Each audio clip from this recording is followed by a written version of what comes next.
Welcome to the Astronaut Arcade podcast, where Space Hose, Andromeda, Cowboy, Ranger, and myself, N8iv R8r, share stories, tips, and the latest information on anything game related. Today, we're going to be talking about a little bit of Space Marines, perhaps some Warhammer 40k-ish type things, and I think it's going to be a lot of fun. So, without further ado, let's begin the countdown to launch. What's going on, guys? We are back again, and that was N8iv R8r doing our intro for the first time. Ooh. Get in there, get in there and tell him how good he did, because he was nervous. He was sweating it. You could see it on his face. Yeah, bro. Like, sweat was dripping. It got into my eye a couple times. I had a wince, but with my left eye, I still saw what I had to read, but I did it. He made it through it alive. So how's everybody doing? What's going on? Oh, man. Been doing good. Trying to get my damn yard mowed. That's been the struggle. My lawnmower, the engine locked up on it. So Ooh. I went and bought a push mower, $600 for a push mower. Jeez. Ridiculous. So I've been push mowing my yard, and it's not a small yard. So it takes me like half a day to mow my yard. How much would you say you have in like acreage? Close to a quarter. I mean, it's not a full acre or nothing, but it's still not something you want to push mow. Yeah, no. That's good exercise, bro. That's physical training that you're getting out there and you're doing it and getting your body right. So yep, 12,000 steps mowing my yard. Golly, that's awesome. What about you, N8iv? What you been up to? Well, first off, the Raiders won, so I am doing fantastic. Thank you. Beat the Cleveland Browns. Came down to the end. 2 star players out for this game.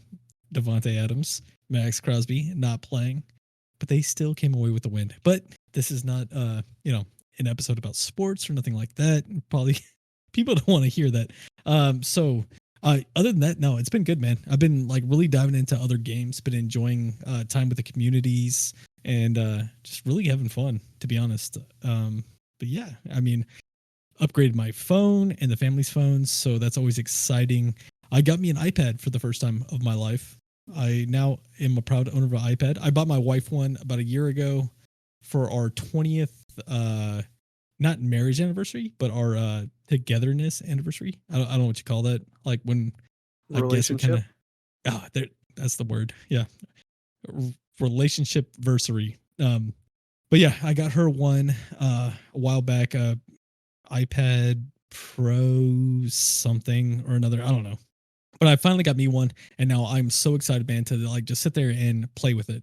And like this is gonna be more my I visualize it as like an artsy type thing. So I'm gonna play with music, gonna read, gonna draw on it. You know, that's more of my ambition toward it. And I was playing around with GarageBand and the keyboard, some drums, and just having fun. And yeah, I'm super excited to kind of do that as a side hobby, when, nothing going on and I can just pull it out, or the family's watching a boring movie that I'm not into and I just kind of, pull it out real quick. Yeah, that's what I've been doing too. What about you? Working 9 to 5. Is he going to sing? A little bit longer than 9 to 5, actually. Been working 5:30 to 6, 3 days a week, and then the rest, the other 3 days of the week is like an up and down kind of thing. So like, but yeah, a lot of work.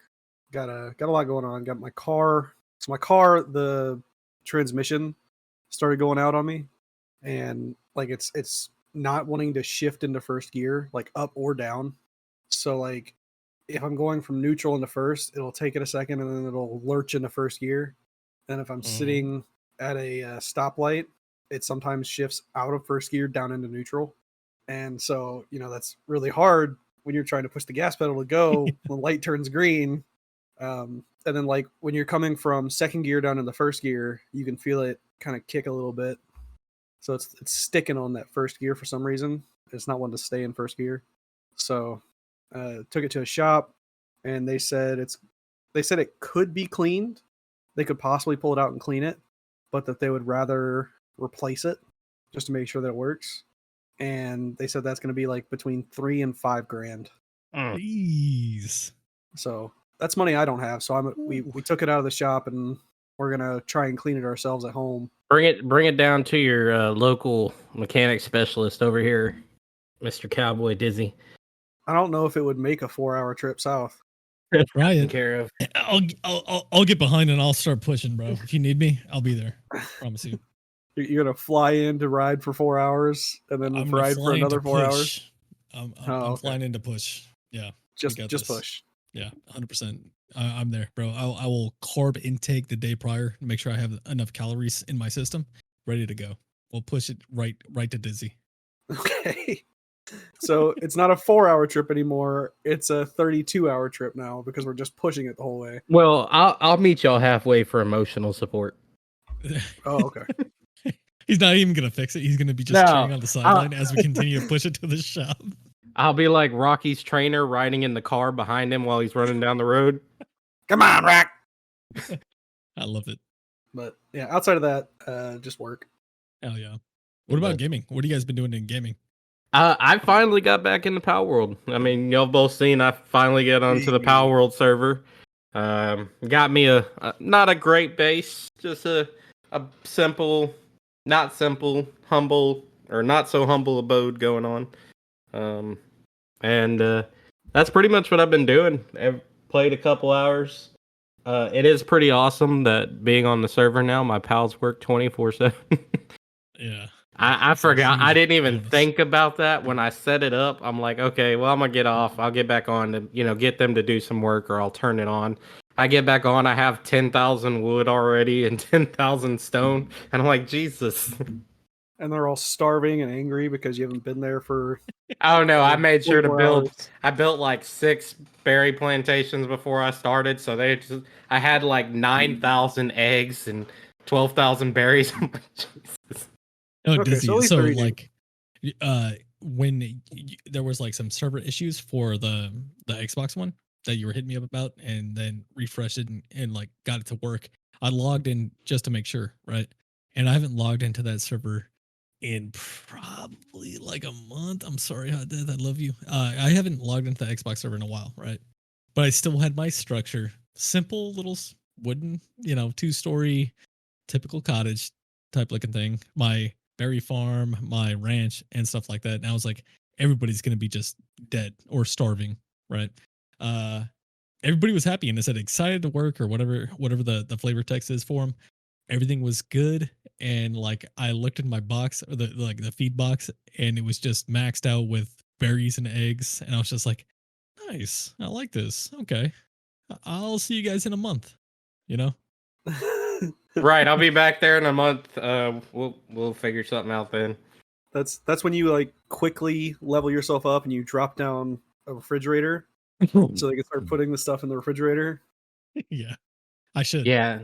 Over the 2 days that I played, I got up to I think I'm level 20 or 21, and got a couple of the bosses beat real quick, so I can get some ancient technology points and get moving on those. Yeah. Seen some of the new pals. That part was pretty cool. I like the frog with the stick, the Crogendo, or whatever it is. Crojiro. Yeah, that's pretty cool. I use him a lot. He's the homie. I like him a lot. Unfortunate his partner skill is not as good as it could be. I know, bro. I like it though. It'd be It's amazing. I like to. So what I did when I fought Pen King last night, I used his partner skill so I could jump up to the balcony up there at the top of the thing, and I just stayed up there so they couldn't hit me, and then just let the pals take care of it. Yeah. As far as for me, I actually got a little bit more game time in this week, so I played some Power World.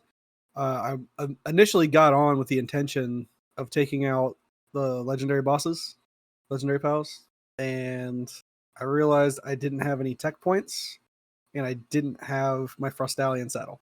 So I started dungeon diving to go ahead and try and get that saddle. I have still got 0 tech points. I've done like 12 dungeons and I haven't gotten a single one of the tech points to drop. But I have gotten like 15 ancient tech points. So I've just been unlocking the big things out of the ancient tech tree, the things I just hadn't gotten yet. But yeah, that's kind of what I've been doing in that. Bro, go hit the other bosses.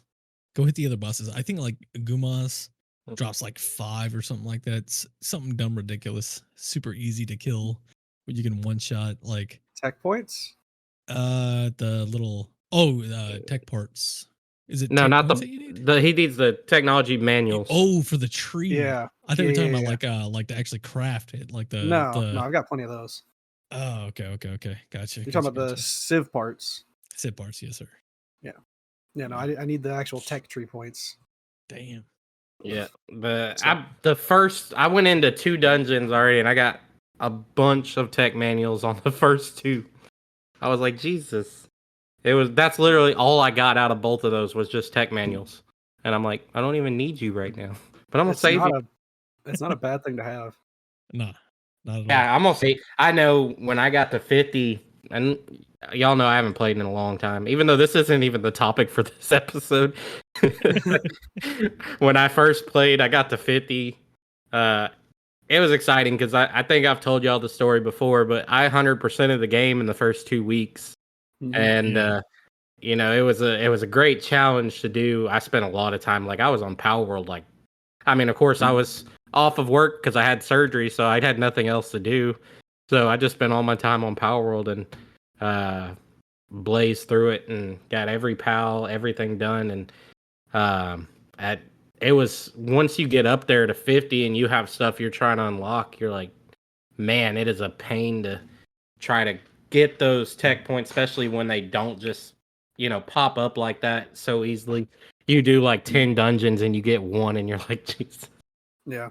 Well, so we actually had an episode on Power World podcast talking about how there's books that give you 3 tech points apiece on Sakurajima. So that's where I've been grinding out the dungeons in Sakurajima, trying to get as many tech points as I can. I've gotten 0.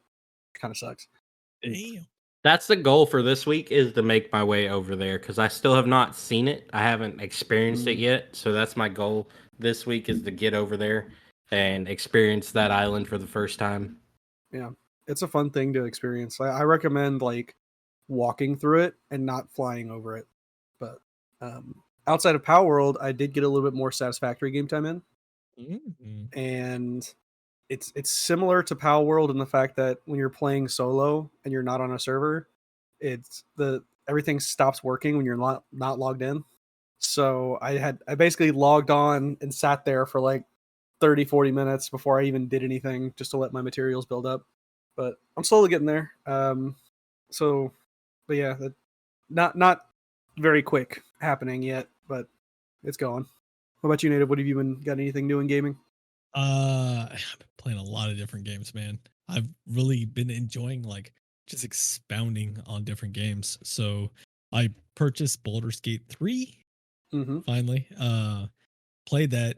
I got 2 characters built. The first one was a druid with some buddies, and I decided last night to create a new one because I want to try different classes. Obviously, you have so many different classes in there. You got your basic type things, your bards, your clerics, your wizards, your warlocks, so on and so forth.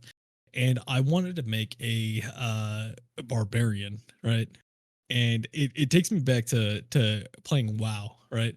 So the first character that I ever maxed out in World of Warcraft was a protection warrior. And I did that. It was a blood elf, and it was amazing. Like, this is right before Mista Pandaria had dropped on that game. And it was super fun, and I actually kind of enjoyed it, which is not something that I would really think that would be an enjoyable class. So I decided to do it again. And so I recreated same name as everything that I had on WoW. So Murder Mass is the name of the character. And that actually derives back to an older game that I played. And that was the name of a clan that I was part of, which is, I don't think I've shared this before on any podcast. But I was part of one of the clans that I was part of. This was dating back to, early 2000s. So we're talking about Ghost Recon, the original Ghost Recon, when Xbox Live kind of first got started.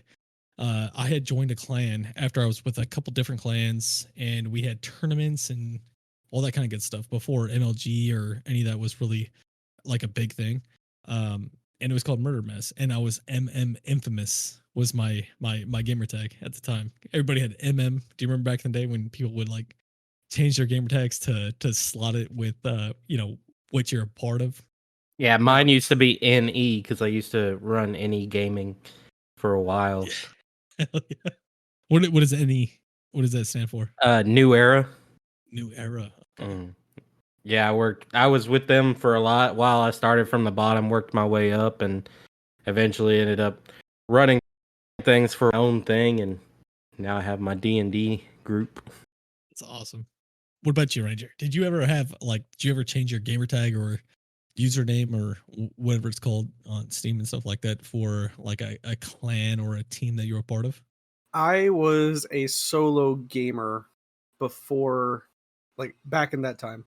So when I really started getting into clan gaming or playing with other people or anything like that, by that point it was always an in-game thing that you could change your tag to have your clan name in it.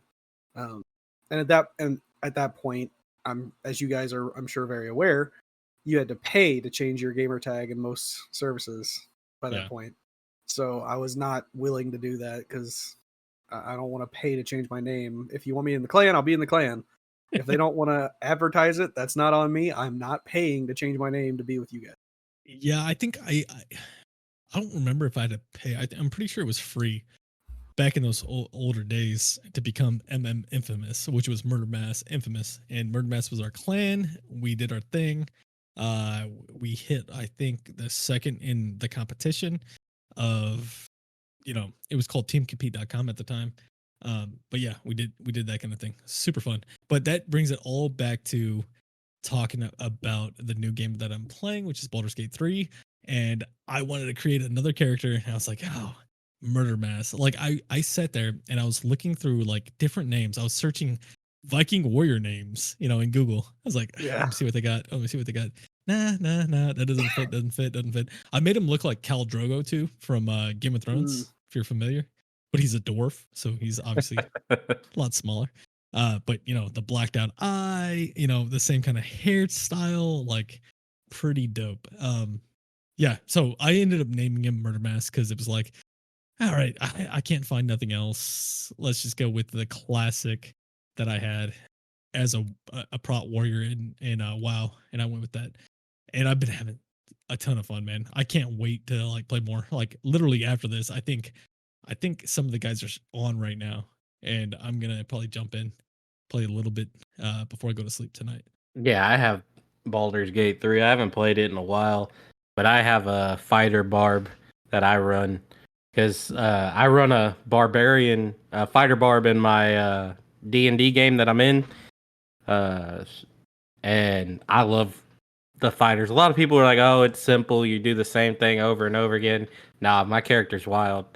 He's slightly racist against other races, but other than that, he's fun. He calls everyone. He refuses to call people by their name. He doesn't like anyone.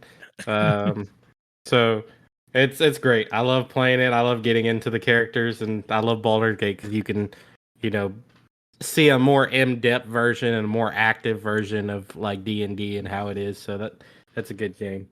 Yeah, and that's the reason like I really want to download it because I really want to get more involved in D&D, and I felt like this was the perfect like almost like practice for our next session or something like that to understand gameplay mechanics, learn spells, cantrips, and all that good stuff.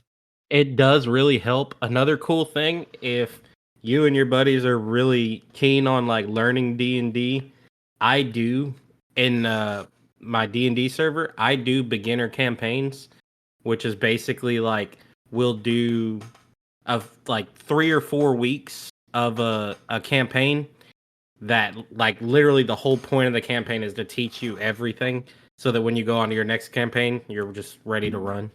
I do those a lot. That's actually generally the only campaigns I do. I am going to be doing another one, a big campaign here. I'm aiming for December.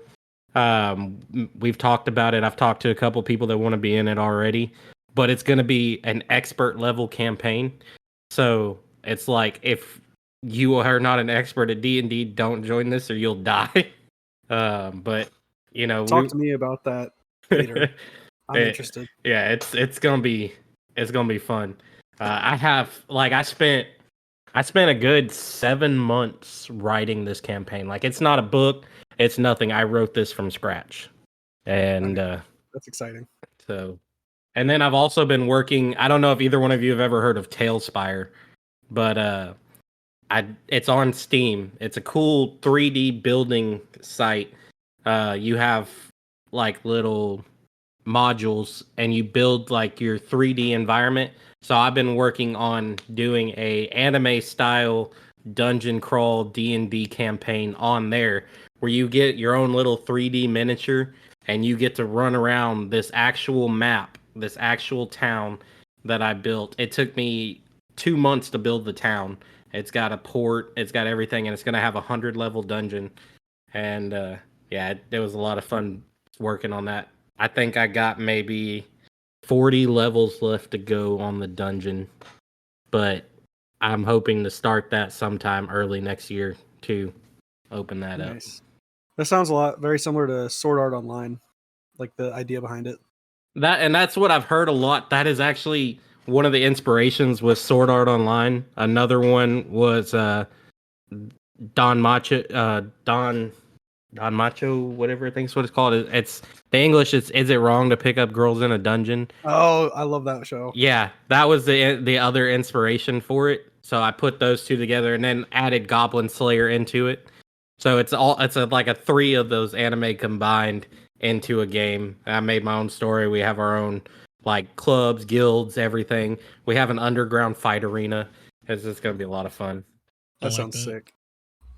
Well, let's move on to some housekeeping. And I forgot to put this in the actual notes because I forgot about it until I saw Native Raider's name in the Discord. As a temporary host, you are now subject to name changes every week. And PP Vibe came through on day 1 after the episode released, and you are supposed to change your name. You did her dirty. Only on the server, not your. Is it Meemog? It should be Meemog. It's not. It's hang on. Let me go find it. All right, I'm gonna change it live too. That's why I brought it up. I was hoping you would. It's only gonna be that way for the next maybe 24, 48 hours. But yeah. Let's see. What was it in? I'm trying to remember if it was in feedback or not. Yep, it's in feedback. Raiders copyrights. Yeah. that's what your name is supposed Raiders to be. Copyrights. Okay, Raiders. Yeah, capital R8R, Copy. lowercase s, and then Rights. Yeah, there you go. See, save changes. I hope that was server, not like Discord wide. I think. Oh yeah, there we go. Yeah, it's server. You see it? Yep, we see it. There it is. PP Pipe. All right. Your wish has been granted. And we got you, PP. We got you. I'm not sure. Oh, yeah, copyrights. Okay. Well, there you go. But that was it for housekeeping.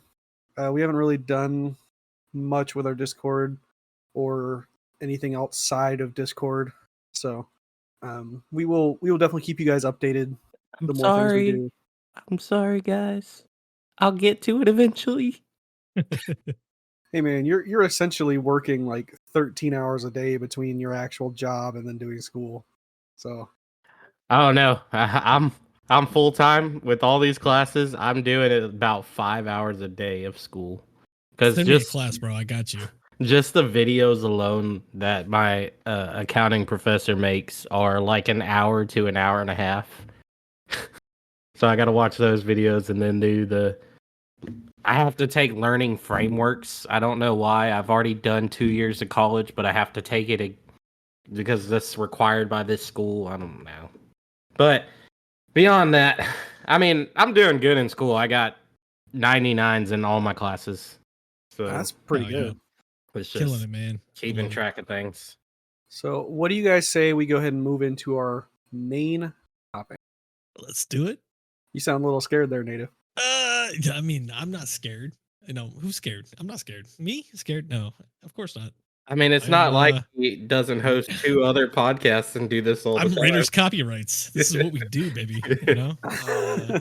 Yeah.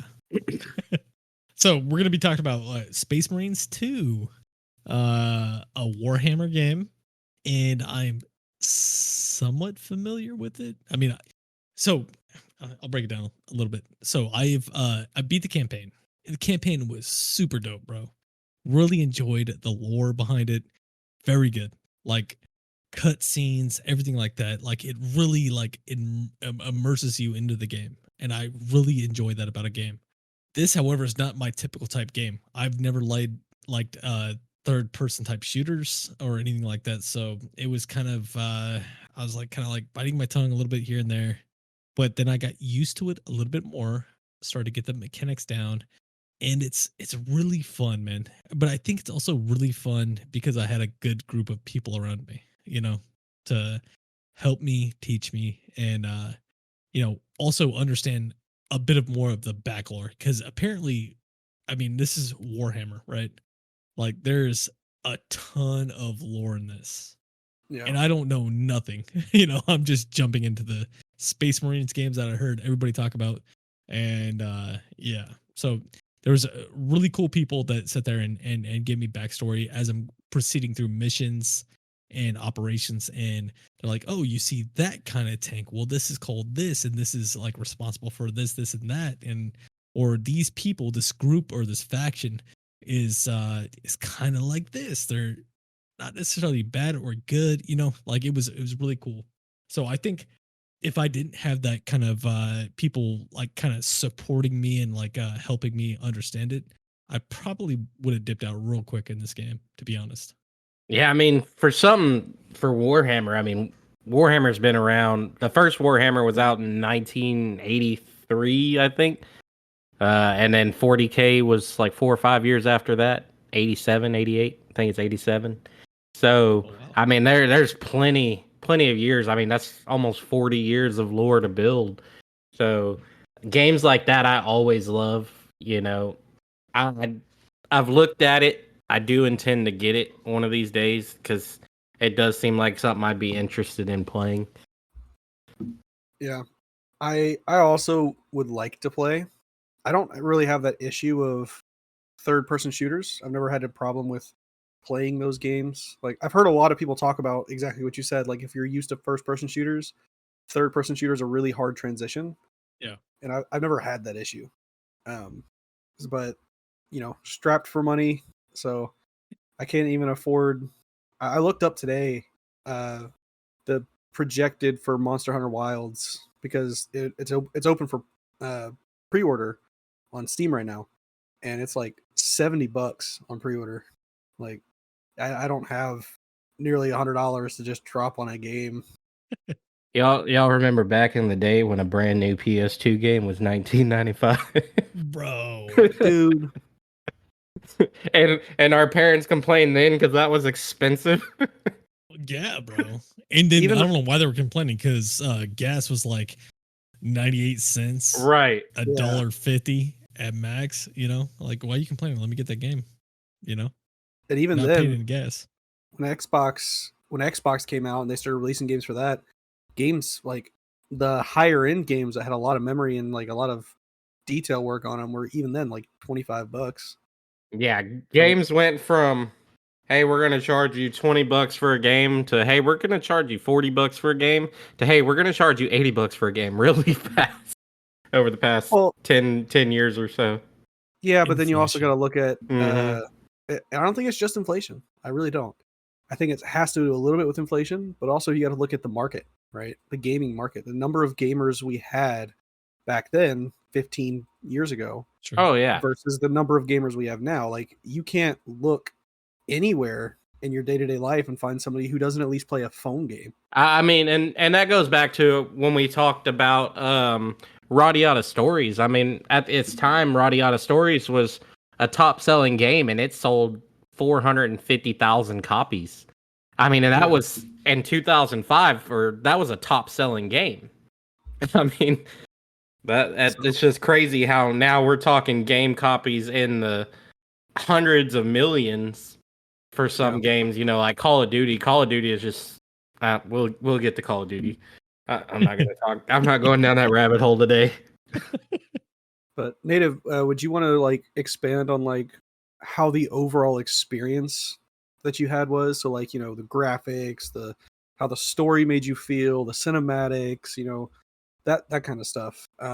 Because I'm looking at it right now, and the original Warhammer Space Marine video game, the first one, came out in September of 2011. So it's been 13 years since they released a Warhammer game. So I'm interested to like see what like caught you, and like as an experienced gamer, what hits you in as far as like the generic overarching like gameplay type stuff. Right. So for one, I think the graphics are really good. Like we'll start there. The graphics I think are really good.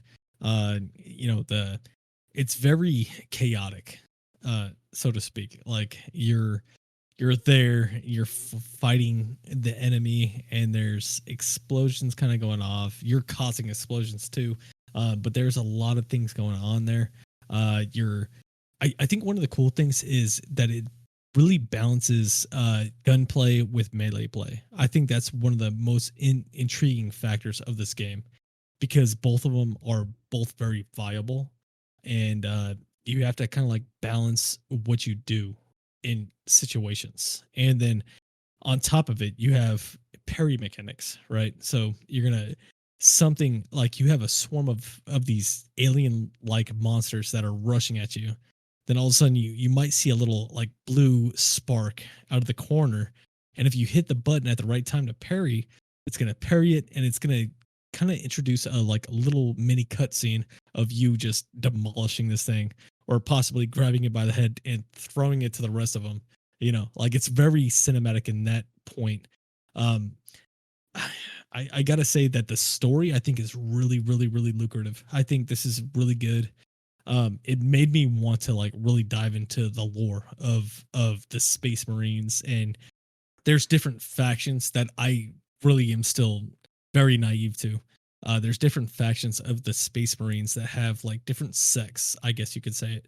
Like, yeah, I, sections, sex of different things, uh, that like have their own like kind of belief or story system. And I kind of like, I hate to bring it back, but like I bring it back to like Destiny and the Titans and the different Titans that you have, and how you had Titans of the first pillar, you had the Sunbreakers, you had all these different types of like they're all Titans, however they have their own kind of clan of what you could call that really like brings more depth to the story. And so that I don't know a lot of, and I've been told a little bit of different things, and it's just really cool, bro. I'll be honest with you, it's kind of really cool.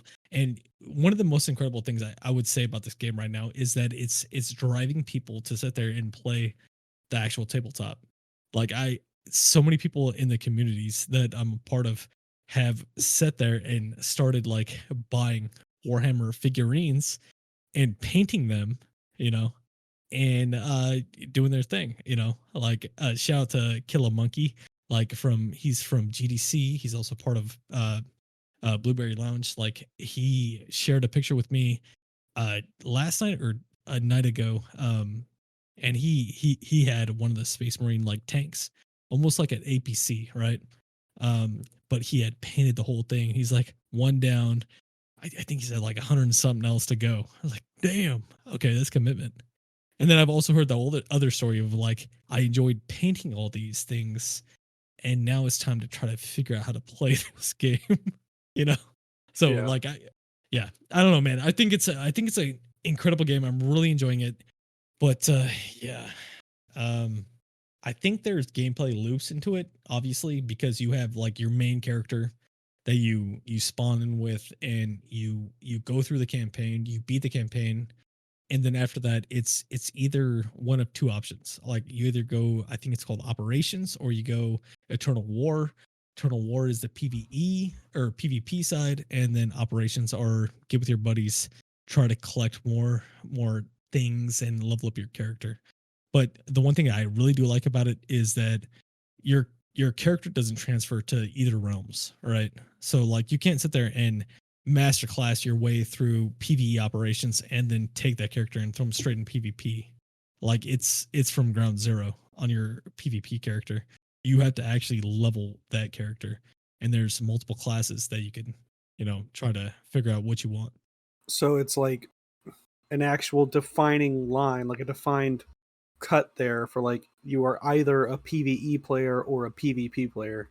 It's not like Destiny where it's like you play hours and hours and hours and hours and hours of PvE, and then you can take that same stuff and dabble in PvP. Like it's not the same as that. It's like an actual line. Yeah. Literally, like you'd run up to the terminal and you choose what you want to play. Do you want to play operations? Do you want to play PvP or Eternal War? And it's different characters. It's still your same character that you had created. However, level differences for all the classes, because there's a multitude of classes, is down at zero. Like I played, I think maybe 3 matches so far of PvP, and I'll be honest, I got destroyed, to say the least. It's like, I got this. I think that's really cool. I think that's how it should be. There should always be that separation between the storyline of the game and the player versus player part of the game. I hate that about games. Like I don't want to go in and go against someone who spent 500 hours collecting everything from the story or from doing missions and stuff, and then me have to go fight them at level 1 and just be like, yeah, I don't like it.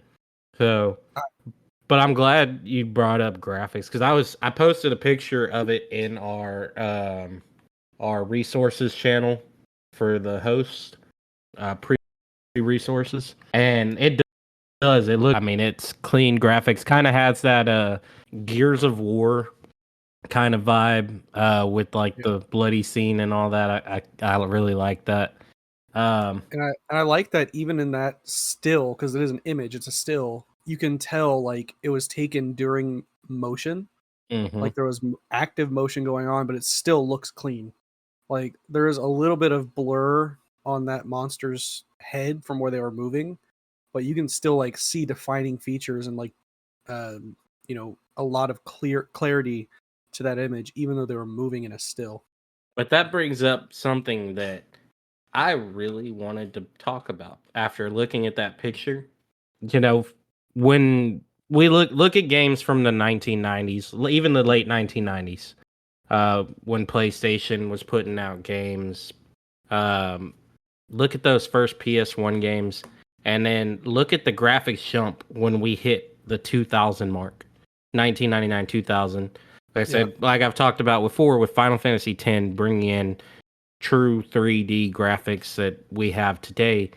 The graphics jumps we had in that 5-year period there was so extreme between 2000 and 2005, and how Final Fantasy X and Final Fantasy XII completely changed the scenes of graphics and cutscene animations versus what we've had in the past 19 years. It just doesn't add up. Those graphics are great, but with the advancement in technology and CPUs and GPUs and softwares like Blender and Maya, and the games becoming the size they are, where is the discrepancy? That's my real question. Where's the discrepancy? Why have graphics not gotten to the point that, or made as big of a dramatic change as they did? And we have seen it. We've seen that it can. Even, lower scale indie developers have made games with exceptional graphics compared to what bigger companies put out. But that's really my question. Why are these bigger companies not stepping up and putting out graphics to that big of a change in what we had in the 5 years from the late 90s to the early 2000s? Honestly, I think that boils down to revenue. They basically hit a wall of, we can get away with this and still make that kind of money. Well, I don't even know that it's that, to be honest with you, because you go online and watch some of these 3D graphics designers. they can make beautiful, beautiful 3D animated characters, moving everything, and they can do it in 2 hours. Yeah. It's there. And like I've talked about before with 3D design, a lot of the bases you just copy the same base and you build on it. So that saves you a lot of time. And Well, and I'm talking about like Unless it's from patents. that Yeah. could be, and it but very also I'm talking more from like the not even the designers, right? The designers in a major company like that will have minimal say on what the final product actually is. right. I think it's the company head not wanting to pay the designers more money to operate at their fullest capacity. And that's What I'm saying. that's what I agree to. But at a certain point, we're gonna get into the 2030s, and I believe people are gonna start really asking that question more than asking it now. Because like I said, 2000 to 2005, phenomenal jump in 3D graphics. We had some exceptional 3D games at that point, and that was in a period where 3D games were just starting. And in 19 years, the difference between Final Fantasy 12 and what we have today is minimal. But yet the size of the game and the time that's spent on making the game is a lot longer. Some of these indie designers, they spend 3 to 5 years on their game. I think, what did Power World say they started theirs in 2018? Something like that? Yeah, like 2018. So 6 years on that game. And we don't expect Power World to have significant graphics. I mean, it's not meant to. I do love the way they did their game. I think it's perfect the way it is. Exceptional graphics would just make it more of a hassle to deal with. But bigger companies, Bungie and Sony, they can do it. And Sony showed us they can do it with Spider-Man, with the new Spider-Man. It has pretty phenomenal graphics for what it is until you get into like the bigger stuff. Then the graphics kind of fall down. But I can go into a tangent on that for too long. But that's really, listeners, that's something I want to put in your head to think about. We're paying from 2005, Final Fantasy 12 sold for $19.95. Today, games sell for $89 to $100, $79 to $100. Why do we not have that difference in quality when we're paying 400% what we paid then? Yeah. Well, I actually have two thoughts on all of that. So first off, we're seeing the same thing in movies. I'm sure you guys have probably Absolutely. Movie quality's significantly gone down. I don't know if you guys have seen the memes about Disney specifically, but like think back to early 2000s Disney movies. We had Treasure Planet, we had Dinosaur, things like that. Atlantis. The animation was awesome. The animation was great. The design, the characters, they all looked semi-realistic. Still cartoonish because it was a animated movie, but then we look at what Disney's putting out now, and it's like, what happened? Where do we decide that these soft featured characters, right? Like no defined jaw lines, just everybody has a round face. When did we decide that was a trend, what we wanted? Yeah.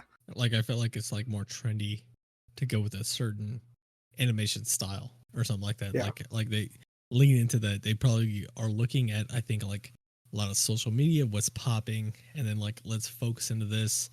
But by the time the production is created, there's already a new trend or a new something. Yeah. And my second thought is, I don't think we're going to have to wait until the 2030s. I think as of right now, because of how big Power World got and this lawsuit going on that the Pokemon Company has issued, if the Pokemon Company loses this lawsuit and Power World sticks around, people are going to realize they have to step up their game when they're producing their games. Because Power World, like you said, limited budget. They've gone through 3 different operating systems to make this game. So they've redone the entire game 3 times. And they had limited funds, limited production, and they made a game that actually has really good graphics. Like, it's really detailed. And it's half the price. Exactly. So I think that I think you're right. I think that's what we need, is an upset to the norm. Yes. a really big upset to the norm, like Power World. And that's really what Power World was. We talked about that on the Power World versus Pokemon episode, and that's what we need. Somebody to step up and upset the market and put pressure on these bigger companies to produce quality that matches the cost.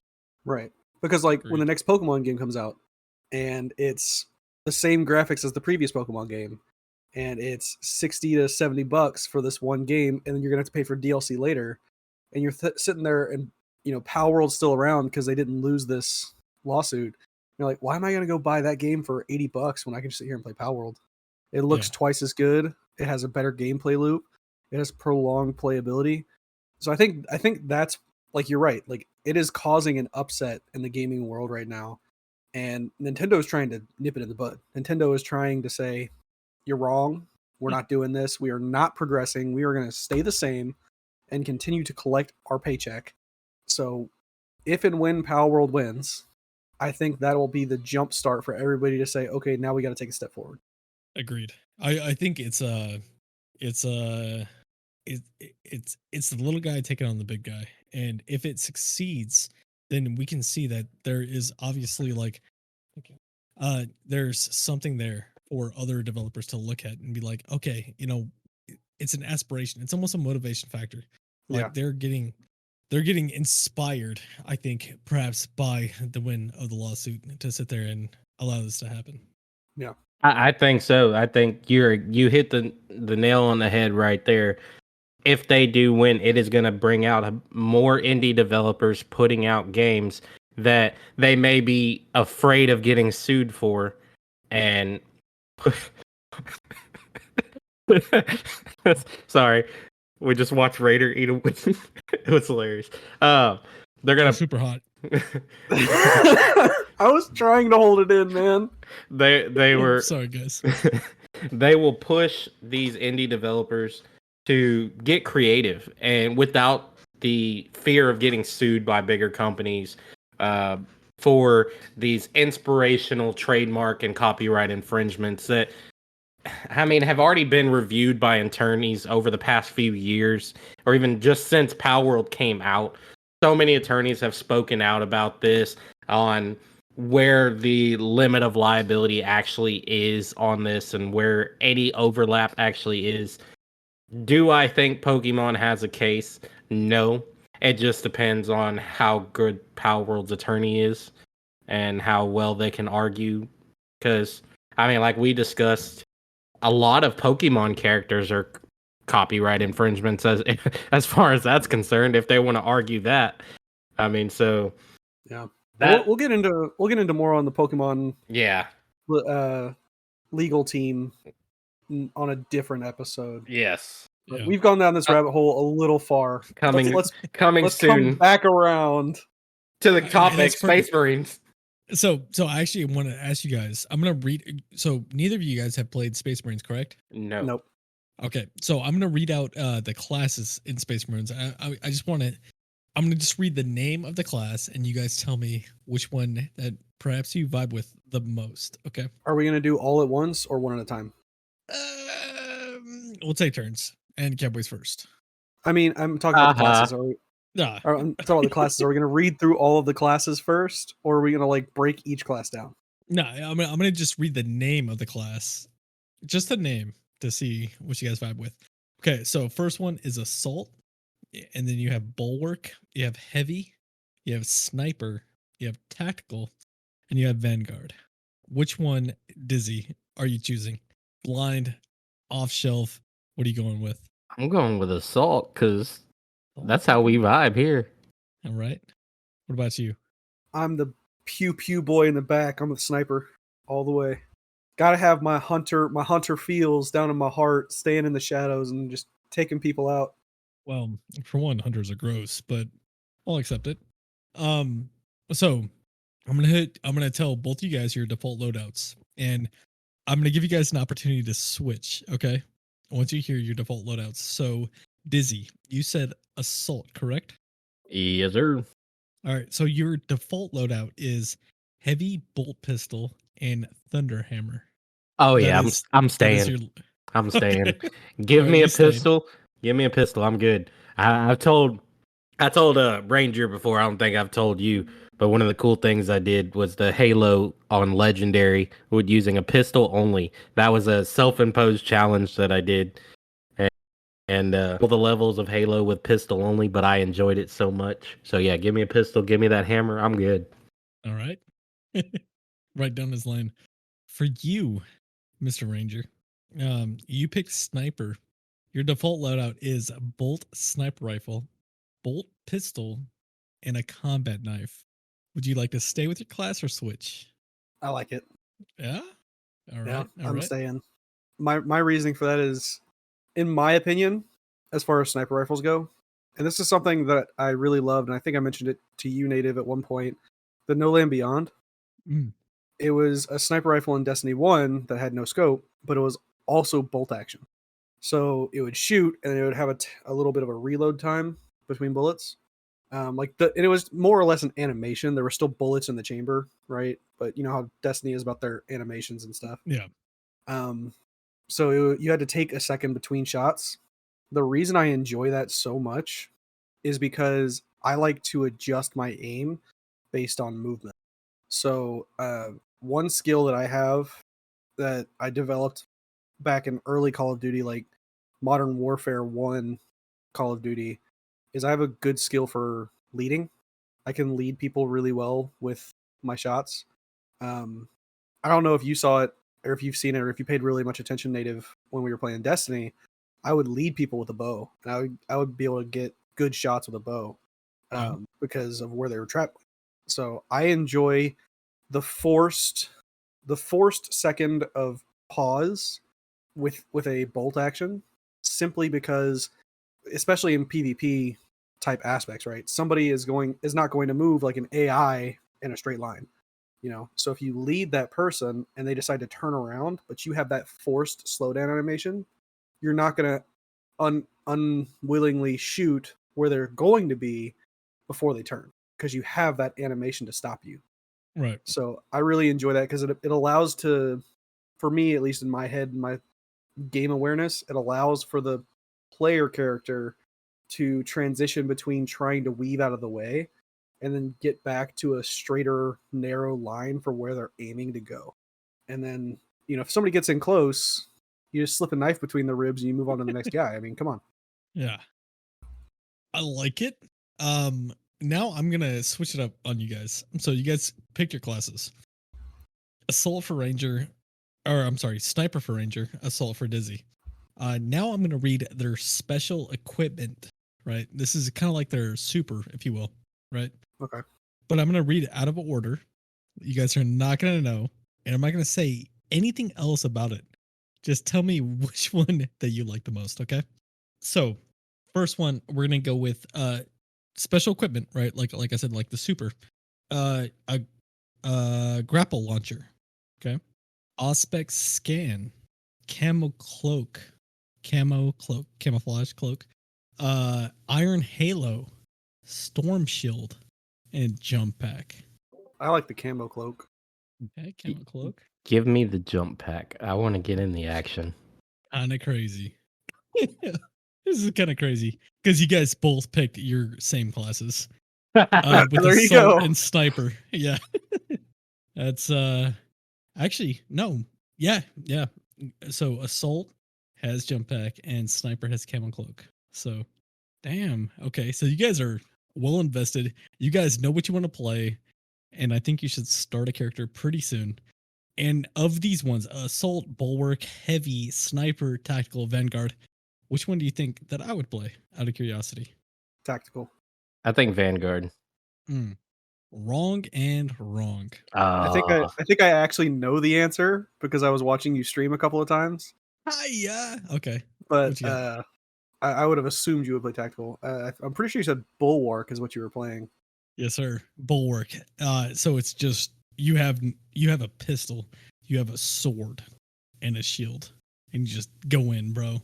Like you go in heavy. You just rush to the battle. So awesome.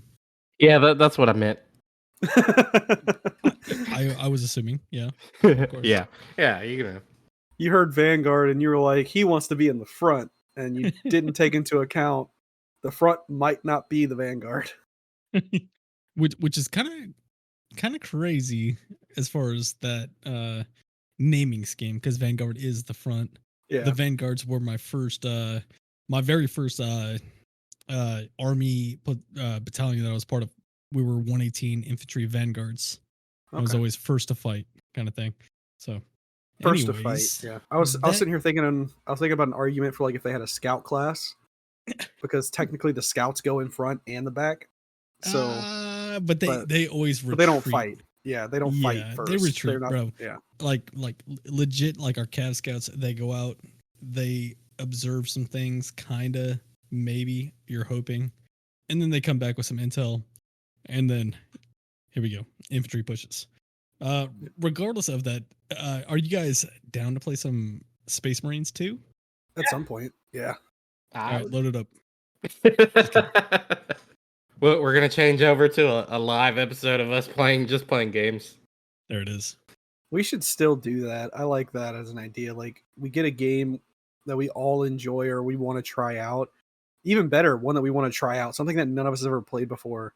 And we sit down, we have a live episode where we actually have a stream going on like Twitch or something at the same time, and like stream to the, like, somebody streams to the Discord and then somebody streams on Twitch, and we can just like live episode play a game. Speaking of that, which Raider, I have to get you account access. I think I sent Ranger his a long time ago, but I don't know if he ever signed in or not. But that is what I have set up on our YouTube already. We actually have set up for doing videos of like streaming us gameplay or just day-to-day shorts, anything we want to put on there. So if y'all ever feel up to it, y'all are more than welcome. Upload a stream or upload a short of you playing games on the Astronaut Arcade YouTube page. And yeah. Yeah, I definitely remember you saying that. And I also definitely have not used that. So neither have I. And I made it. Yeah. But we gotta settle on a game though. And I really think it should be something that none of us ever played before. Something that's really interesting that we all are like, yeah, that sounds really cool, but we just not played yet. Days away, boys. We can do this on Throne and Liberty. That's true. I'm diving super deep into that game. Dizzy, I don't know if you've checked this one out, man. Throne and Liberty. It's gonna be a banger. I'll check it out. And it's free to play too, which is a great thing. I always love free to play. I want to do here whenever I have a little bit of free time. I want to do a video on the YouTube channel. Hopefully, you guys will see it at some point. I'm not putting out any promises, like we talked about earlier. I have a horrible schedule right now, but I am looking at doing a hypercharged gameplay, just like a kind of a gameplay review of Hypercharged, because that was something I was super excited for coming out, and I just haven't had the chance to do it yet. And so hopefully soon we'll be looking at a Hypercharged review. I might even throw in a Power World review gameplay review on there with all these new updates they had, and see what it looks like. Oh yeah, I love it. Yeah. So N8iv, you mentioned that you played like 3 games of PvP.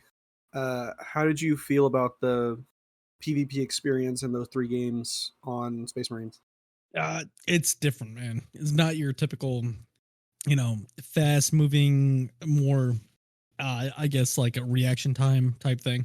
It's more of a strategic gameplay of throwing your equipment, whether it's your grenades, shot grenades, and meta bombs and stuff like that. So you really have to, it's something that like really caught me off guard, because you have to kind of slow down and think about it a little bit more, I guess, tactically. But I played in nothing but like public lobbies. I haven't played it with friends yet, so I had no communications with others. Only played a couple matches, but I still kind of enjoyed it. And it was like, okay, I gotta rethink my strategy, because my strategy is always like run. I have a better aim than you, screw you kind of thing, it's all about your, I don't know, your ADS and all that kind of stuff. But yeah.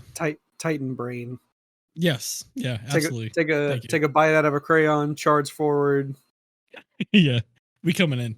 And you can't do that in this game. because you'll get melted real quick, especially as the bulwark. I have to get in close, right? Because I have a pistol, a sword, and a shield, and that's kind of why I did it.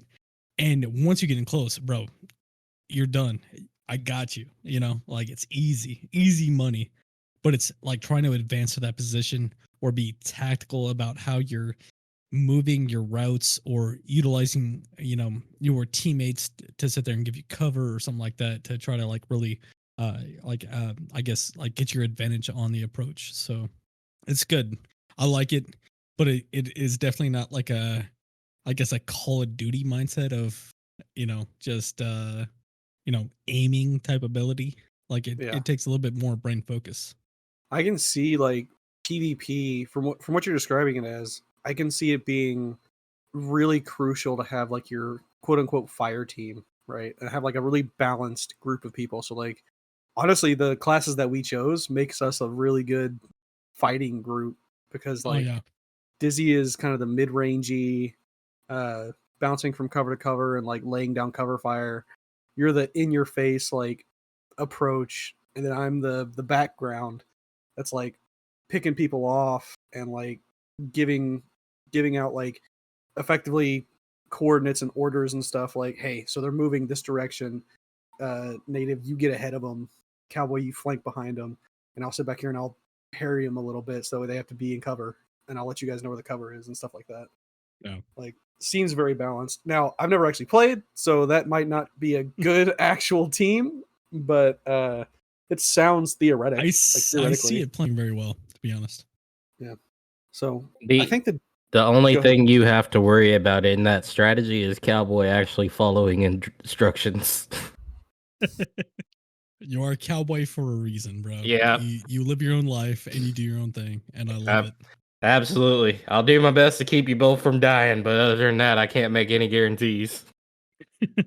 honestly, that if you being as you've said that in advance, that can play into the strategy, right?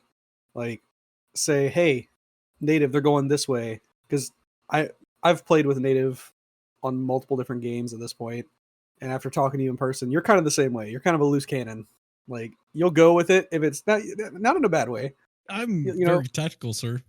you are very tactical, but if I say something tactically and your brain doesn't agree with it, you're going to correct me and go your own way.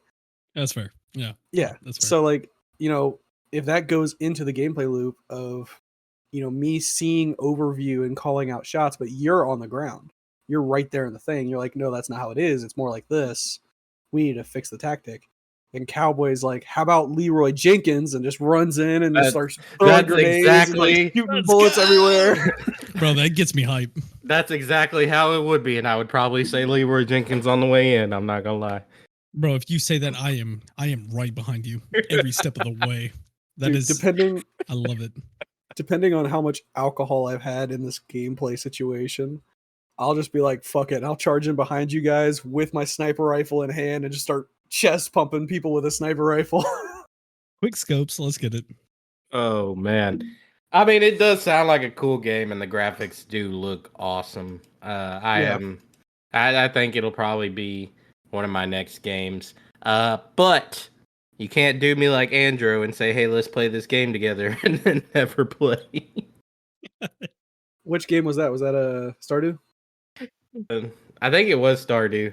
We were talking about all playing together, and then never happened. Yeah. I think you guys were specifically talking about playing on Xbox because it was free on Game Pass, but I didn't have Game Pass anymore, so I couldn't join in. And then I beat Stardew and then got bored with Stardew, so I'm done with it. That happens. It definitely happens. But as far as from what we've talked about and native based off your personal experience, I personally would recommend this game just because it sounds like if you enjoy shooters and like tactical gameplay, like if you were playing any of the old Ghost Recon games or Call of Duty before it got very, like native said, like quick scopy and like how fast you can aim, back in like old Call of Duty days where you kind of had to talk to your team. I would personally say like, yeah, if that's your gameplay, if that's your game loop, if that's what you enjoy, all in. I agree. I think if you're a Gears of War head person, I mean, Gears of War type player, you're gonna love this game. It looks Gears of War like it looks a lot like Gears of War, graphics wise and the blood and gore. From what I've watched of some gameplay videos, it looks like the same kind of gameplay style. So I feel like if you're a Gears of War guy, you're gonna absolutely love this.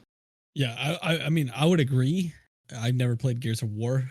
I think I tried Gears of War, the first one that came out, and I was like, bro, trash. That's what I was thinking.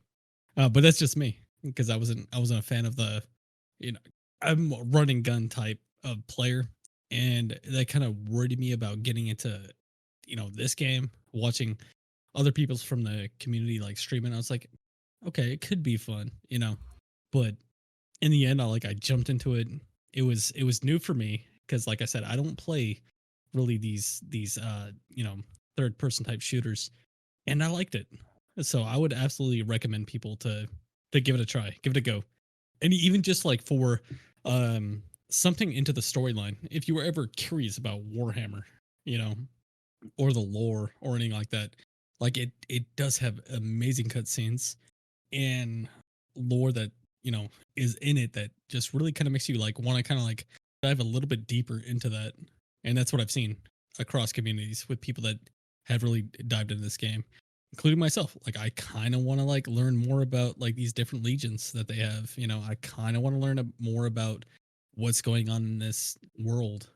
So I would say that there's like two different things that you can possibly take from this. If you don't like the gameplay, cool. Story's really good. Voice acting, incredible. By the way, I forgot to mention that the voice acting in this game is really good, bro. Really good. Yeah. Gears of War fans, please don't cancel us for Raiders' previous comment about Gears of War 1. I don't know, bro. It was boring. I think Gears of War though, I wasn't. I kind of agree with you. I wasn't a big fan of the first one, but Gears of War got better over the years and over the different ones. Gears of War got a lot better, um, especially story wise. I love the Gears of War story. It's pretty good. That's the best I can give a game lately. Story wise, is pretty good.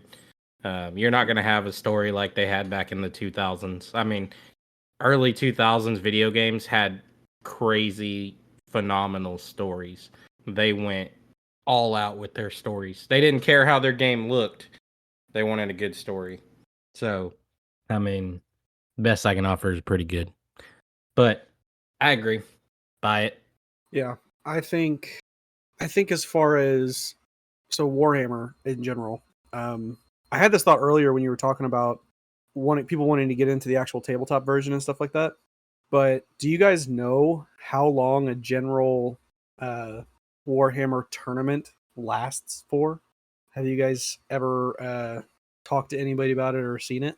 Negative Ghost Rider. So No.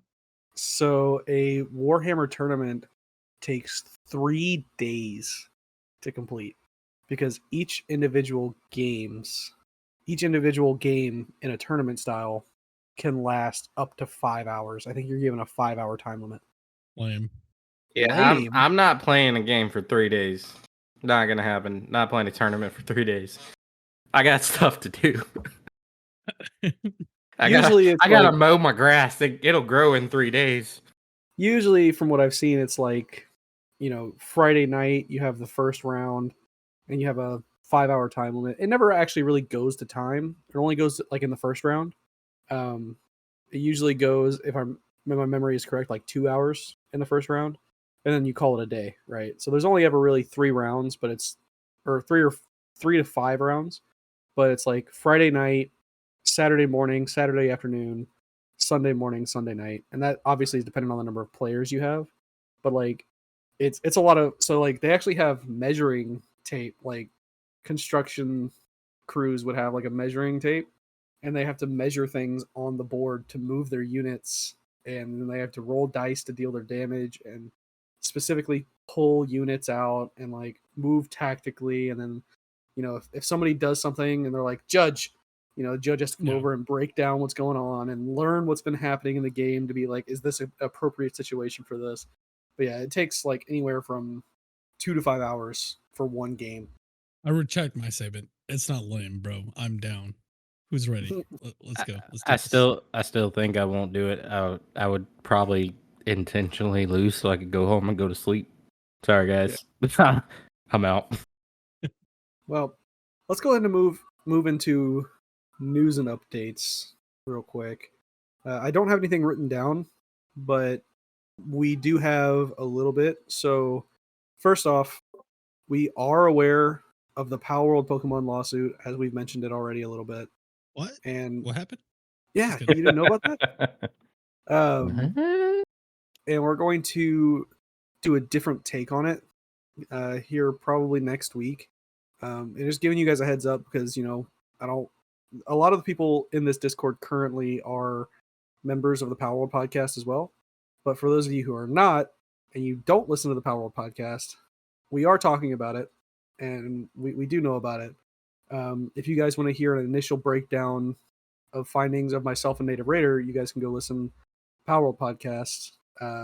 But we are going to break some more down here come next week. So I just want to let you guys know, so that way we're not getting a whole bunch of feedback of, oh, why didn't you guys talk about the lawsuit? This, that, the other thing, you know. If you're not listening, what are you doing with your life? Yeah. Go check them out. Oh, that's what you meant. Okay, thank you. Yeah.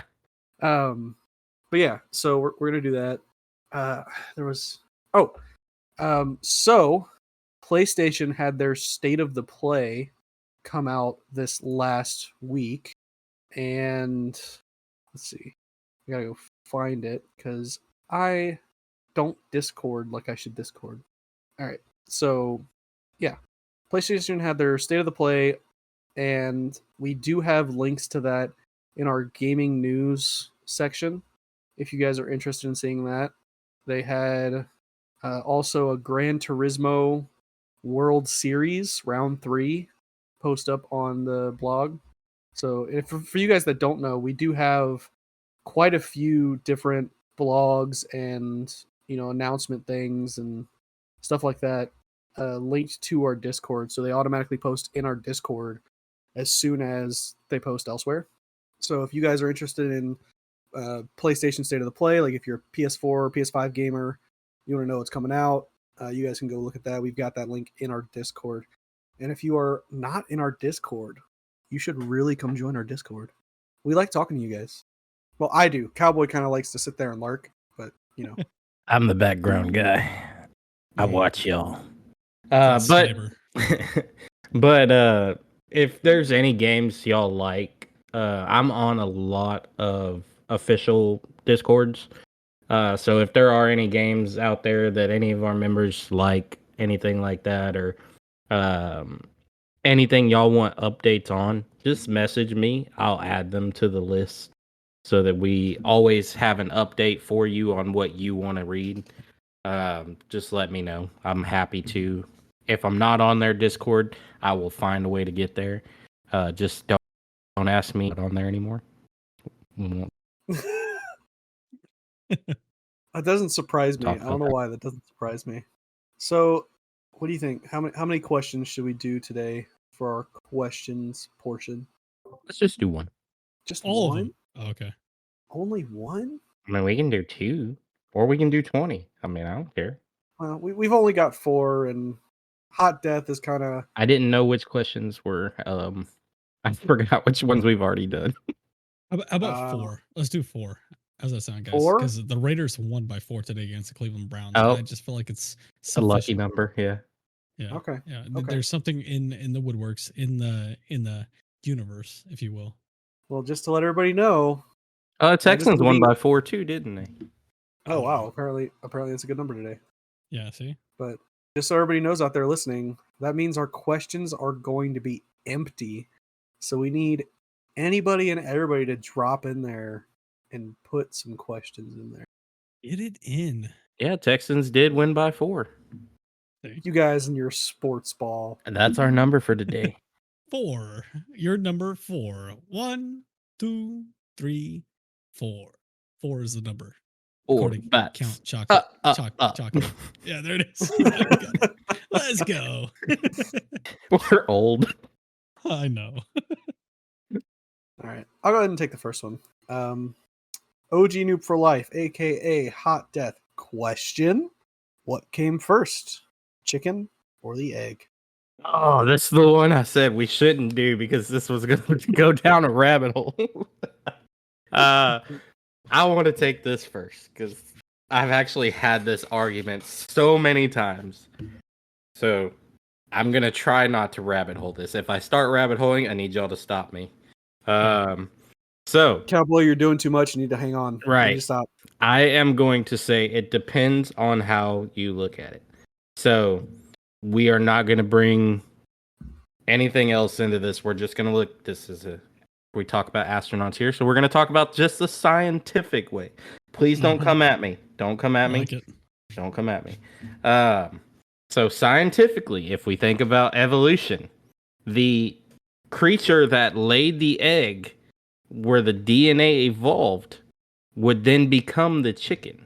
So the egg came first. So you're talking like the velociraptors The- eventually laid the egg, and then Right, it needed to be warmer, Because and it turned into a chicken. if you go scientifically, monkeys didn't just turn into humans. If you go scientifically with evolution, monkeys didn't just magically turn into humans. They started breeding, and each child that passed on evolved a little bit at a time. So scientifically, I'm going to have to say the egg came first. Whatever creature laid that egg genetically was evolved and became a chicken. Okay. I'm not going to go down any further. I'll keep going. No, I'm actually with you on that. And at first I was against you. I was like, what? But then I started to think more deeply into it because, like, you have the single cell organism that spread to others that created different creatures and so on and so forth. And eventually there was a pre-chicken, right? Like, not a chicken, maybe a chickpea, possibly. Right. That wasn't like a full chicken. And then it bred together and then it laid an egg and the first chicken was hatched. Exactly. I get it, bro. I'm with you on that. I agree. And that's my answer. I'm gonna say, space related, right? Chickens are It was aliens. Pluto. the chicken that came first, Planet. and they're aliens, and they came down on an asteroid that just crash landed, and then they mass Extraterrestrials. produced themselves here. Okay. Okay. And So chickens are extraterrestrials? We're Is that going what we're going sci-fi. with We're Yeah. going I'm sci-fi. gonna say chickens were a biological attack from aliens because they're a parasite on an alien planet. here? But they Dang. got here mass produced, and we decided they tasted good. Oh, they taste amazing. I just ate So some. the aliens are watching us eat this parasite, and they're really confused. Damn. What's if we're all infected now? If Oh. you ate a chicken wing and I ate about 12 now, 12 earlier in the day. What's if you're what's if possibly that The is the level parasite of that's infection. controlling my mind? And now I'm an alien now on the podcast. Yeah. From I'm assuming Pluto because that's probably one of the smartest planets. Yeah, but, it has to be. Not gonna say Probably. nothing else. Or chickens are a parasite on that world, and they're watching us, and now they're scared of humans, which is why we don't have contact yet. They're scared of humans because we devoured the chickens and this like monstrous creature on their planet, and we're now scared of us because we eat them. We have colonized the chickens and put them in boxes so that we can grow them and eat them. So aliens are scared of us. Imagine if we got rid of like our worst terrors like on our planet. Like Just by eating a chicken wing. We got T-Rexes on our planet. We're like, we have to come together, guys. We have to come together. We're gonna send this all to Mars, and then we land them on Mars, and they're just chomping on them like no problem. We're just like, God, hey, let's go quiet. Yeah. Zero dark. Yeah. We have to go quiet because whoever's chewing up those chickens up there, they're kind of savage. Bravo 6 I- going dark. That your theory though made me think. I don't have either one of you seen the show Supernatural. Yes. There was No. the episode where Dean could talk to dogs, and the Yeah. dog was saying they're an alien species that came there to be man's best friend to infiltrate them. It was hilarious. And then right before he told him everything, he stopped being able to talk to dogs, so he couldn't hear what the answer was. Yeah. Oh, that was great. I love That's it. awesome. I love it. We took a scientific and a sci-fi twist, so we got all those bases covered. Space. Pluto. Oh. Space fact of the week: chickens come from asteroids. That's the one thing I think that is lacking, and I realized that an episode ago last week. I was like, oh man, without Andrew here, we don't have a space fact of the week. Now she was our space fact person. Yeah. We gotta start being better, Cowboy. We gotta do our research and have a list of space questions. Yeah. Or space facts, I guess. Next question, shall we? Yeah. Mm-hmm. This is coming from Howdy's Paradox. What was a twist in the game that kind of made you say, is this really the route they chose? Question mark. We're doing this one again. So we did this on the Radiata Stories game. Did we? Yeah, Oh, I guess we just never deleted it. we did this. So that was my answer, Radiata Stories, and that'll stay the answer. If you want to know why, just go back to episode. I do remember that now. Yeah. How about Native? You can answer this question. You haven't answered this question before. Yeah, absolutely. I haven't played a lot of games, bro. I don't really know. I just do Oh. PvP. Oh, okay. You know. Let's see. Destiny killing Cade. Like, why? Yeah. Honestly, like what I think that was did we my get out of answer. it? Like it's kind of, it was messed up, bro. Like it was messed up, to be honest. Like the whole synopsis of it, it was just like at least we could have been there to like make a mission to save Cade, or a choice to make it a roll the dice, a roll 20, bro. Like if you can roll a nat 20, then Cade is alive, I think. Also, Maybe. I don't know if you remember or not, but there was a mission to save Cade, and that's when you see the cinematic of him dying. Is like we couldn't reach him, and he like fell through the floor. That's what I'm saying though. Like an actual, like a follow up to the mission. Like Oh, we like need to an actually alternate- jump in there. Like if you could sit there and roll it to like defend him or something like that, and jump down, and take the bullet, bro. I'd take the bullet, and automatically it's uninstalled, and I can't play Destiny ever again. But I know that I saved Cade. I would be down with that. That's okay. I'd be okay with this. honestly, dude, like that is still my favorite cinematic of all time. So sad. That whole thing, like it's sad, but his fight, tooth and nail, like he was given everything he had. He launched he like was 3 alone. supers, dude, and he was alone. alone. That was the And we should crazy have been part. there with him. And it makes me sad. But honestly, for me, the crazy part is that he was alone doing what he did.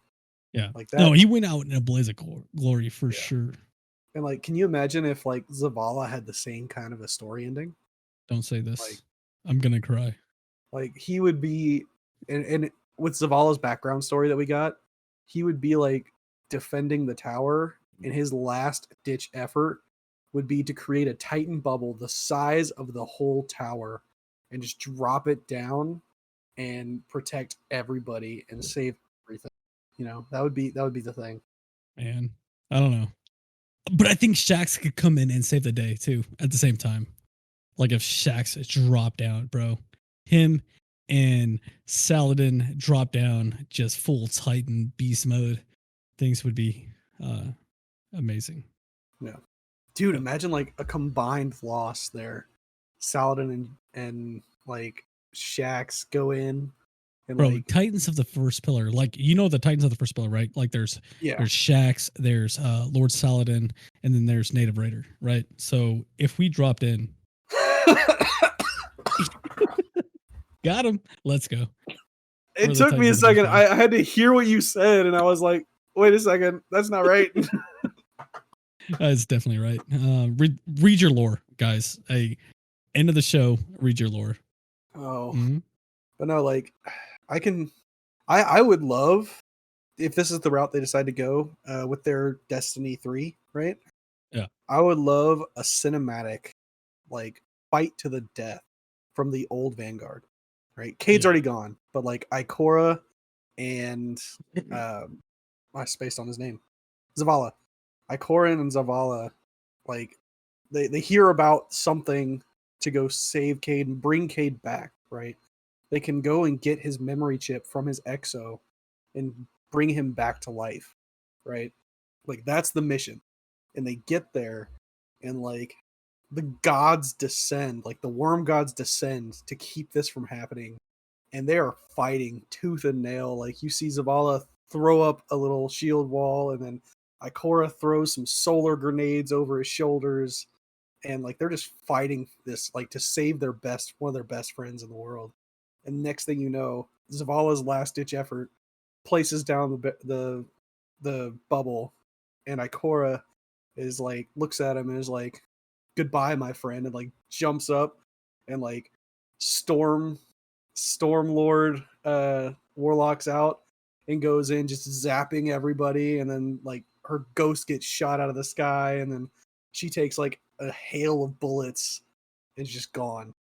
And then Zavala just flies into a rage and charges in to take out as many as he possibly can in the Titan way. And he has shifted his subclass, and he is now an Arc Titan. And he is just bulldozing his way through these enemies, but he falls under the weight. So, you heard it here, Destiny writing team. Reach out to this man and Man, for real. offer him a contract to Can't you like see get that your in your story head, though? right. Get your story got- right. Bro, so what you just explained, I think would be a fantastic like end of Destiny raid, you know, or end of Destiny Yeah. current era raid before we go into like something new, something the next saga, if you will. And imagine that, right? Like what's if you like you're battling through the worm gods, right? You're doing all this with you as part of the fire team of the leaders of Vanguard, right? With Ikora and Zavala, and you're out there to resurrect Cade, right? You do all this like you're saying, and it's so amazing, it's so incredible. You're having these bosses that you're fighting. You're hitting worm god after worm god after worm god, and then you get to the end, and there's just a spectacular cutscene, and it's quiet, it's whimsical, and all of a sudden, like you're briefed with a choice. Who do you send? Yeah. Do you let Cade die? Do you send Zavala, which will die? Do you send Ikora, the leader of the three? And your choice happens. Beautiful, you know, like cinematic, boom, happens. And then all of a sudden, you load back to the tower after completing this end game raid, and they're gone forever. Or Because everybody Cade is chose something back. different. Yeah. Oh, bro. Oh. Bungie, where you at? I'm about to call him right now. Yeah, Bungie, hit him up. where's my phone? Yep. So That was beautiful. I do have a question we can do. What older game from, I guess, maybe from our childhood that never moved forward, we never got as we got older, we never saw a remake or a second version of, what game would you like to bring back now in today's graphics, today's modernality? Easy for me, at least. It's Star Wars Galaxies. I played that maybe 15, so I'm 37. Deduct 15 from 37. It's a number, and that's the number of ago that it was.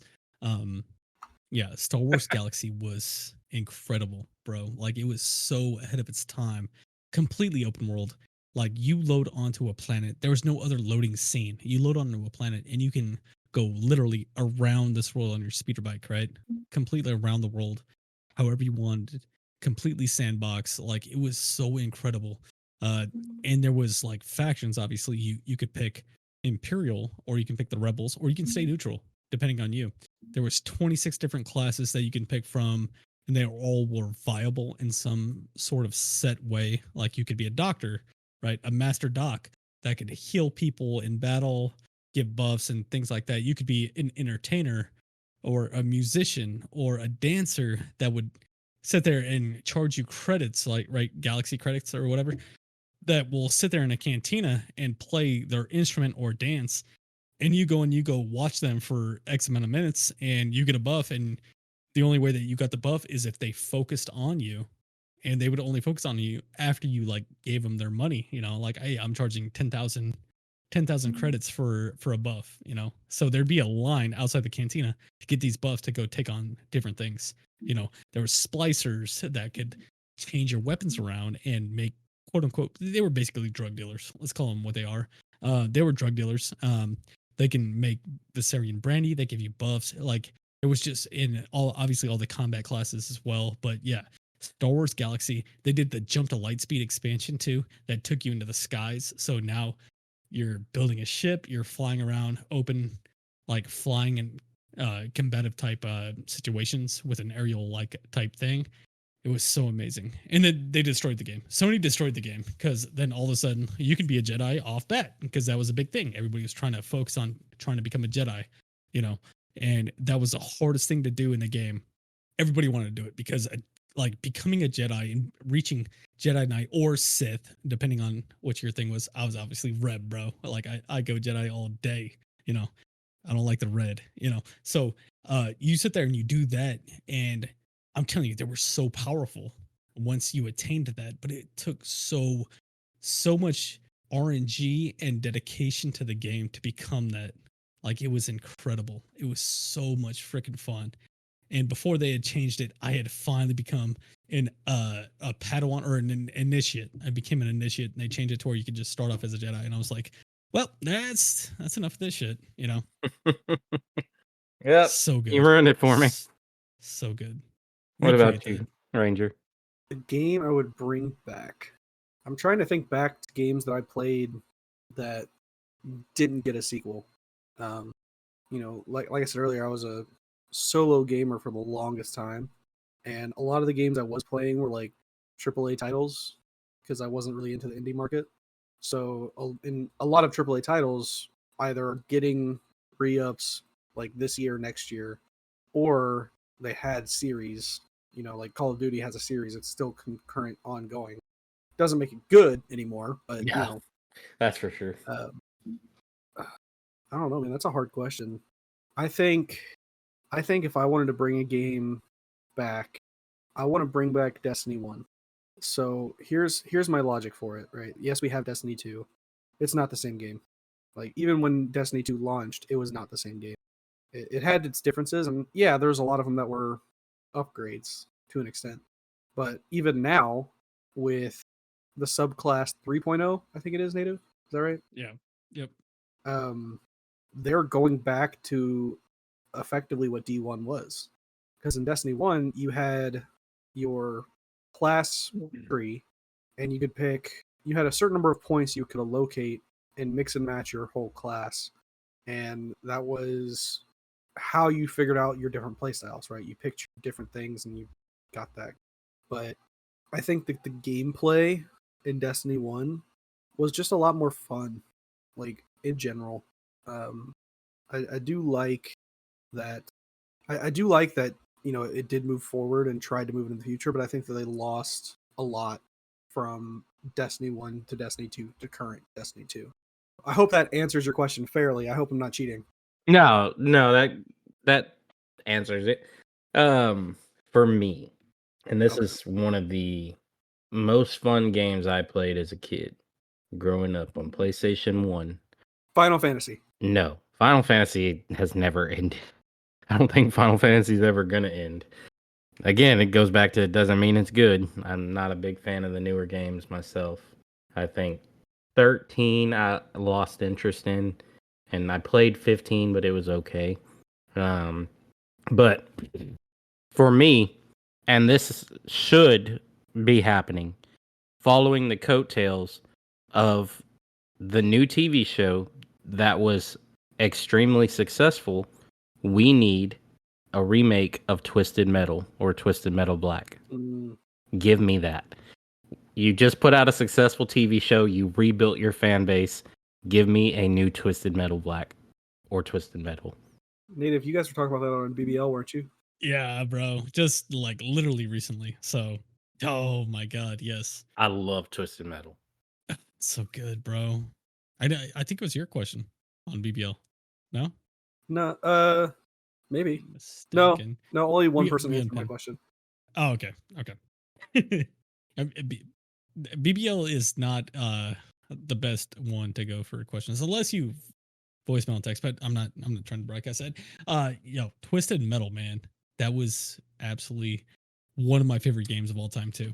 I'll be honest with you. And I would love to see a remake. When Black came out, I was so hyped for it. So freaking hyped, man. And like, so Twisted Metal 2 was really my mainstay. Like I played 1, I played 2, and I played Black.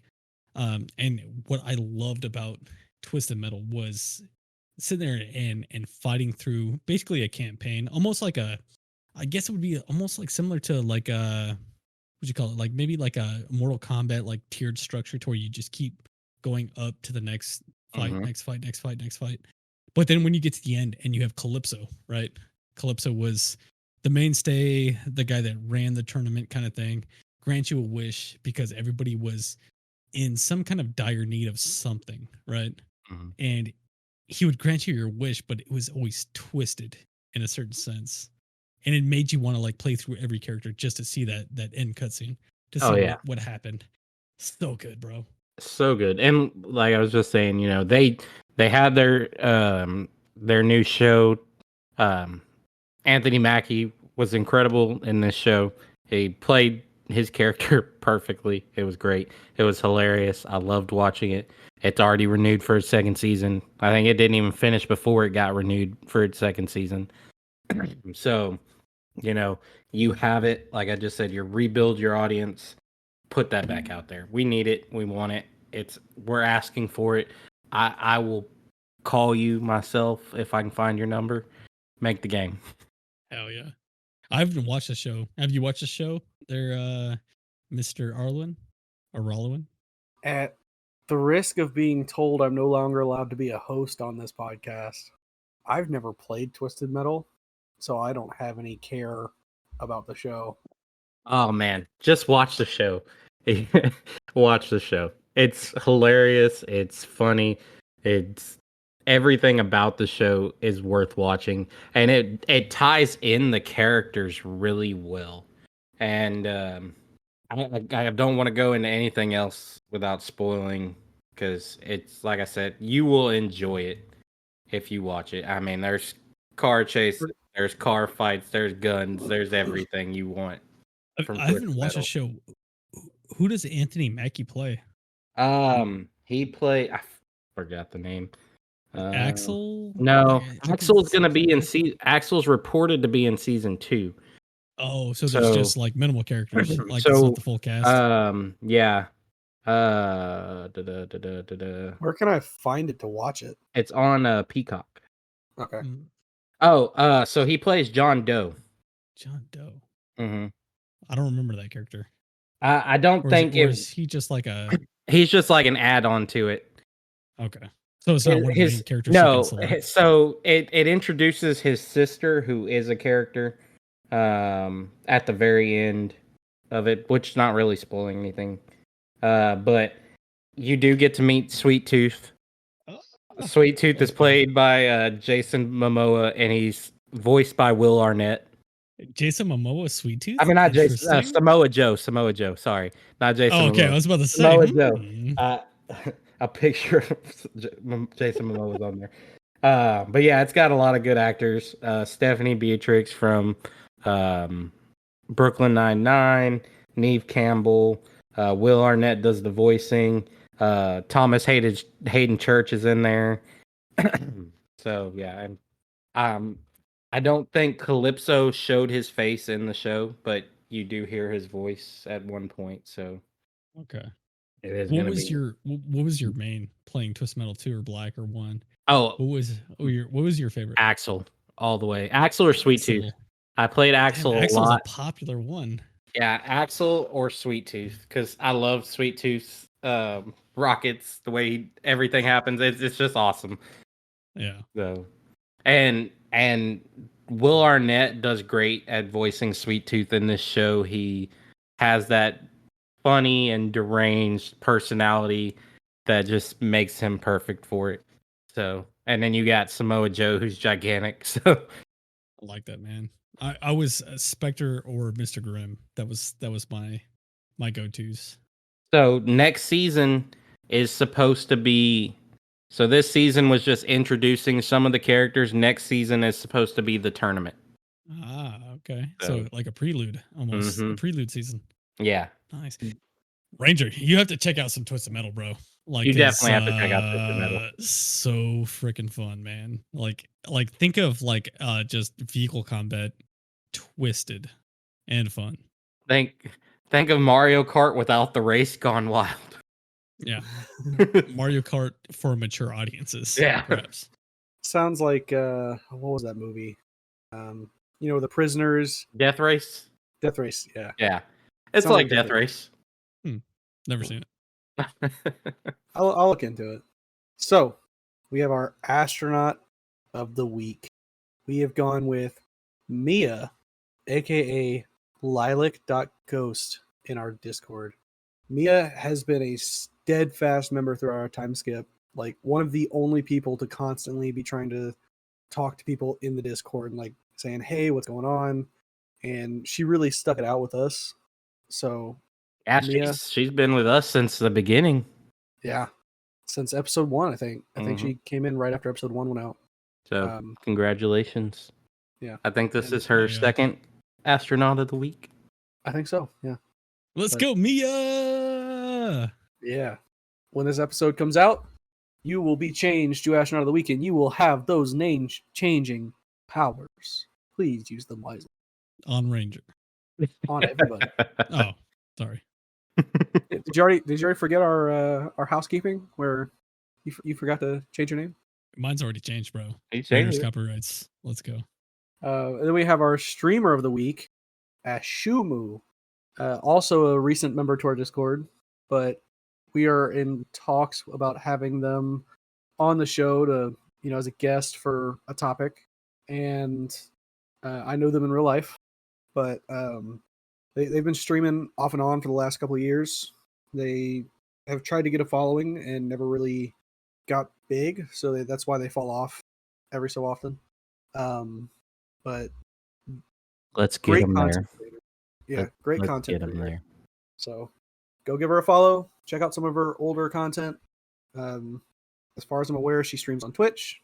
So there might not be much content up right now, just because Twitch doesn't hold on to your content like that. But yeah, Ashumu, ASHOOMOO. Do they really delete your content? So anytime I've ever streamed on Twitch, the content lasts for 7 days and then it goes away. I don't know if that's a thing that's like before you're partnered with them or something. I think it's just like for the regular streamer to keep their servers clean or something. But you have to like make affiliate, I think, to keep your videos around, and you make partner and they're basically saved. So that means no one will ever find my videos. Well, I just followed Ashumu. There you go. On twitch.tv/ASHOOMOO. I am now a follower. There we go. All right. And as usual, you can find us on YouTube, Spotify, iHeartRadio, and no longer Google. We're going to boo Google every episode for now. So boo Google. Boo. Go Google. Shun the non-believer. Oh, Shun. I always have to go against the grain, bro. That's how I am trained, to like go against the vibes here. So I was actually talking about Google, and I didn't hear what you said until after I'd already started talking, but I had to finish the bit. yeah, no, fair. That's fair. But outside of where they can find this podcast, Mr. Cowboy, where can people find you? You can find me on Twitter now. I do have a Twitter. I don't know how to use it, but I'm on there. If anyone wants to befriend me and teach me how to use it, I'm welcome to the options. I don't even know what my name is, but I'll put it in the description. Man, I will follow you. And we do have the Astronaut Arcade Instagram. I do have to get the information from Andromeda. I have completely forgot that we had an Instagram until it pinged me the other day. So yeah, I'll work on that and we'll get our Instagram back up and going. I will find someone to help us with the Instagram to keep it alive and keep posting content and updates and hopefully some fun stuff. Because, I don't know about these guys, but I feel like I'm the only fun one here. I don't know what they're talking about or what they're doing. But beyond that, because I am the funnest, host of the podcast according to the polls. I think we need to redo that poll now. I kind of agree. Vote Cowboy. You can also find me on Discord. Hit me up.